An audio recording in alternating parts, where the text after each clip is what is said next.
wararkii ugu dambeeyay hindisihii Donald Trump Hamas miyay aqbashay mise qarka ay u saaran tahay mise Hamas waa ay diidaysaa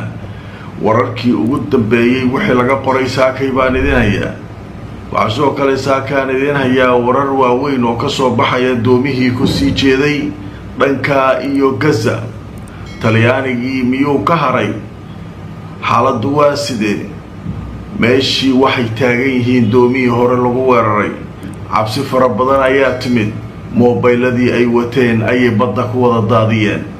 haddaba sida ay wax u jiraan iyo maraakiibtii dagaal ee la socotay xaalkoodu halkuu ku dambeeyay wararkii ugu dambeeyay ayaan idin hayaa qaybaha dambena waxaan idinkugu soo gudbin doonaa xootiga oo faahfaahin ka bixiyay markabkii shalay ay nagta kaga saareen badda cas qodobadaas ayaynu barnaamijkeena subaxnimo saakay ku faahfaahinayna inta aan ku jirno barnaamijka wixii warar ay soo kordhana waan idinla socodsiin doonaa uu soo jeediyay Donald Trump halkee buu maraya Israa'iil golaheeda wasiiradu miyuu aqbalay Hamas miyay aqbashay saansaantu sidee tahay saakay wixii laga qoray ayaan idinla wadaagayaa ugu horreyn waxaynu ku bilaabaynaa telefishinka Al Jazeera wuxuu leeyahay Hamas waxay ka baaraan degaysaa qorshaha Trump ee nabadda Gaza waxaana arrinkaa ay kala shaqaynaysaa Qatar, Masar iyo Turkiga waxaana ay ku wadaa daraasayn oo mas'uuliyadi ay ku jirto haddaba warbixintu way sii socotay waxaa leeyahay telefishinka Al Jazeera warar uu helayo waxa ay sheegayaan mas'uuliyiin ka socda dowladaha Qatar, Masar iyo Turkiga inay kulamo xasaasiya la qaadanayaan wafdiga xarakada Hamas ee wada hadallada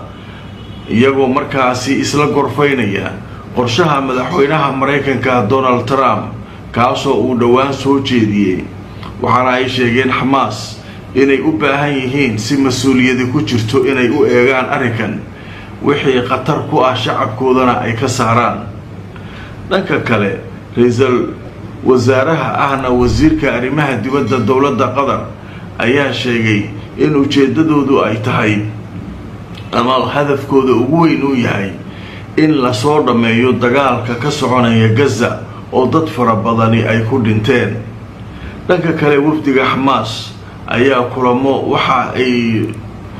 la qaadanayaan mas'uuliyiinta kala duwan ee dhinacyada Falastiiniyiinta si ay wada tashi ballaaran muqaawamada oo dhan arrinka ay uga galaan oo ay markaa u sameeyaan marka nimankii Turkida iyo Masaarida iyo Qadariyiinta iyo wafdidii Hamas ayaa isla gorfaynay Hamas marka qodobada qaar ayay waxay ku aragtaa waxaan anfacay halgankii oo dhan dib u celinaya marka waxa leeyahay marka waa la iskaadgaadaya u fiirsada Hamas 4 maalmood loo qabtay Trump sida uu leeyahay 4 maalmood u qabtay Hamas inay kaga soo jawaabaan nimankii Netanyahu iyo golihiisa wasiiraduna iyaguna wuu u gudbiyay qorshaha iyaguna waxay sugayaan jawaabta Hamas waxay isleeyihiin adika ayaga laftirkooda ma ogola qodobo aanay ogolayn Yahuudda ku jirta meesha dawlad Falastiin in la dhiso in waxa soo dhan ku qoran nimanka kanuna waxyaabo badan ay ogolayna ku jira marka qolo walba waxay aan anfacayna ku jira waati bin Gafir iyo Smotrich ay ka qeylinayeen marka nin walba ninka kale gaadaya haddii Hamas ku soo hormarto tiraado anagu waa diidnay Israa'iil waxa leedahay anagu de waa ogolayn iyaga diiday marka meesha waxba ka socda marka arintan Hamas wax ma laga bedelayaa haddii Hamas ay wax codsato qorshaha Trump wax ma laga bedeli karaa ma la habayn karaa taas su'aal weyn waa mise Trump wuxuu ku adkaysanaa in qorshaygu siduu yahay loo meel mariyo marka aan idin tuso marka arrinka mas'uuliyiin Mareykan ayaa ka hadlay Al Jazeera waxay leedahay mas'uuliyiin Mareykan waxay leeyihiin in marka Mareykanka ay diyaar u yihiin in isbedel lagu sameeyo cadaymana ama faahfaahinna qodobada qaar laga bixiyo qorshaha Trump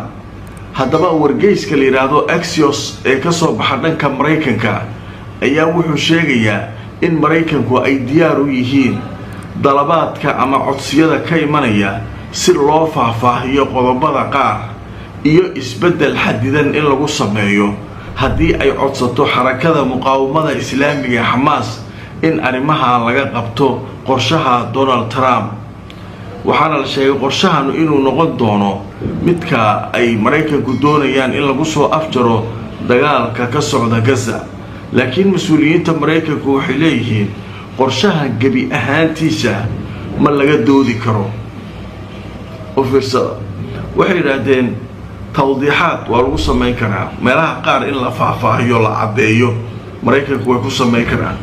qodobo aan badnayn oo muxadada oo meelaha qaar wax waa laga bedeli karaa siiqaday u qoran yihiin, laakiin in laga doodo qodobada oo dhan mid looga doodo maraykanku ma yeelayaan. marka taas meeshaas waxbaa ku jira. marka doodaas marka weli way socotaa. marka waxaan rabaa inaan wax yar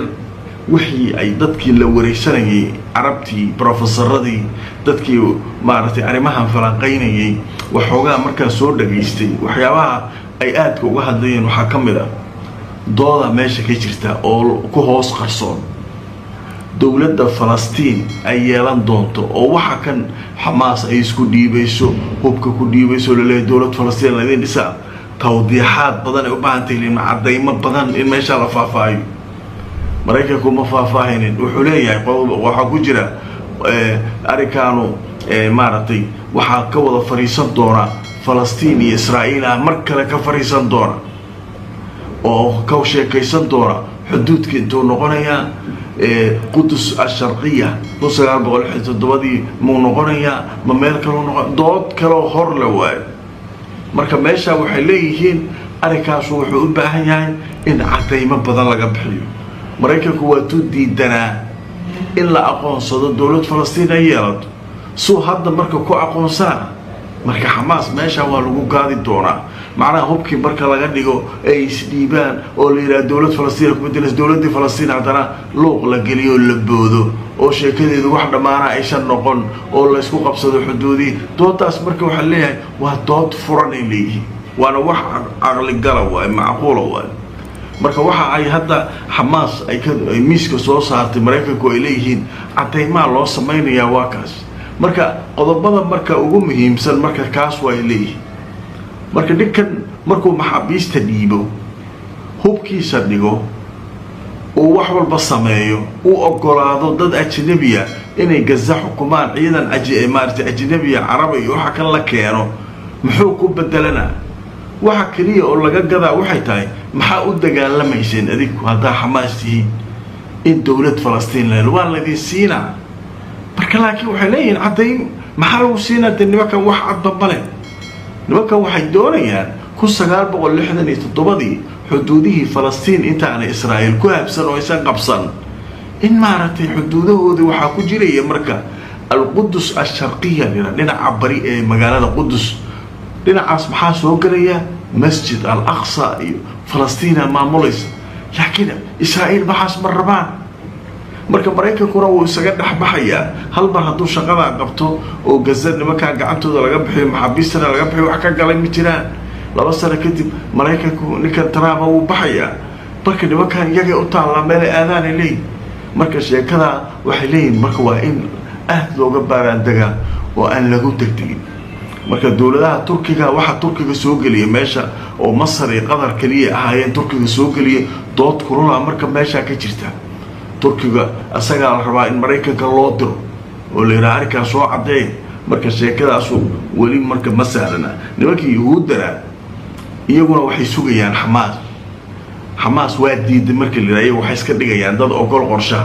anagu waa ogolayna iyaga diiday dhihi dooraan. marka meesha marka wax naflo weyn oo ka soo socda ma jiraan sida hadda warar ku sheegayaan.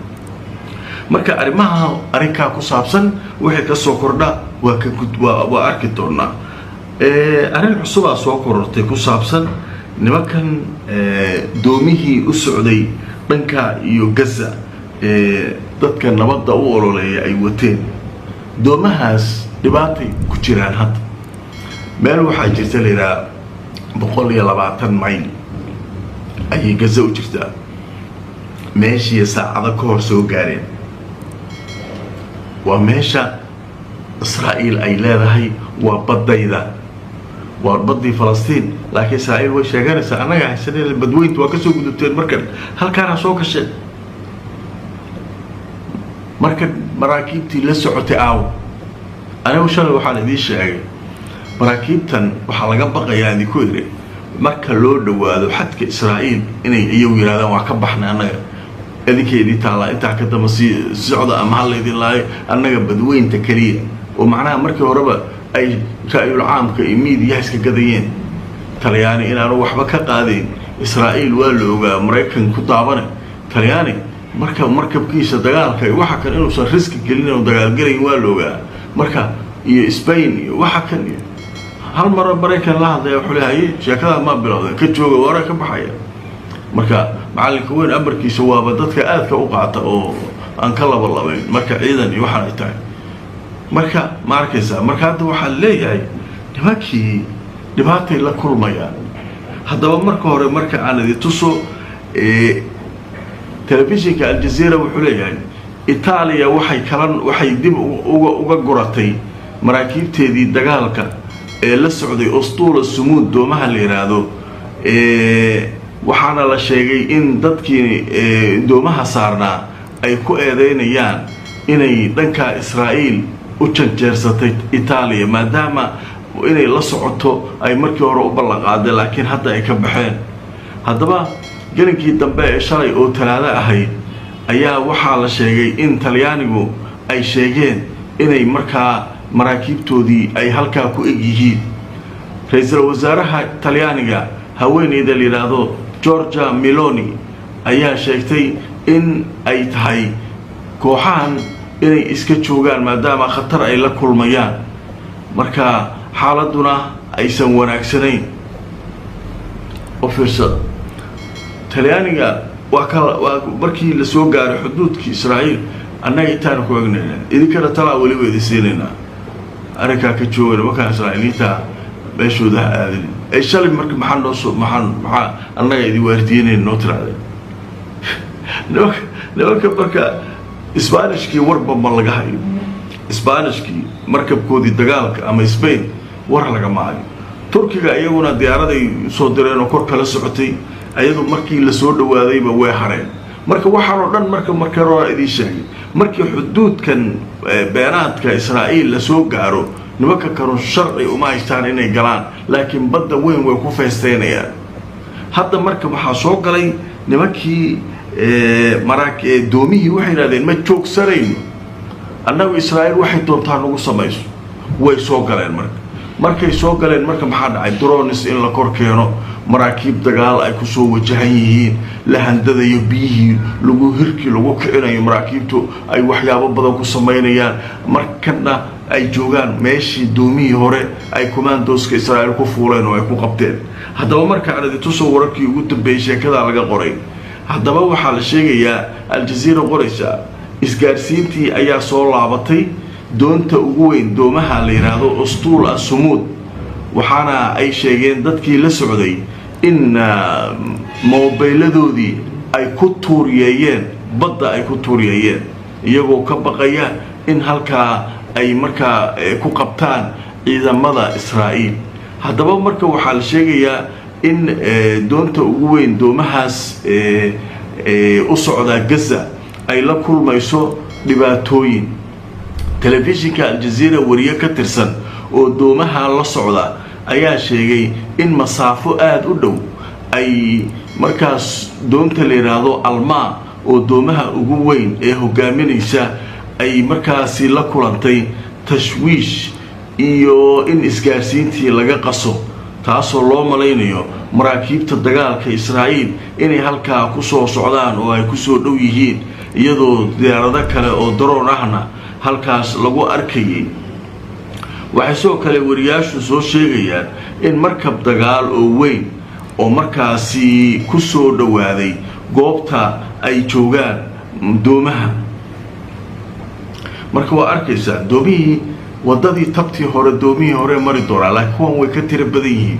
marka waxaan leeyahay maraakiibta dagaalka Israa'iil qaar kamida waxay ka soo dhaqaaqeen hadda dekada leeyahay Asduud iyagoo doomaha xaggooda soo aaday maxay ku sameyn doonaan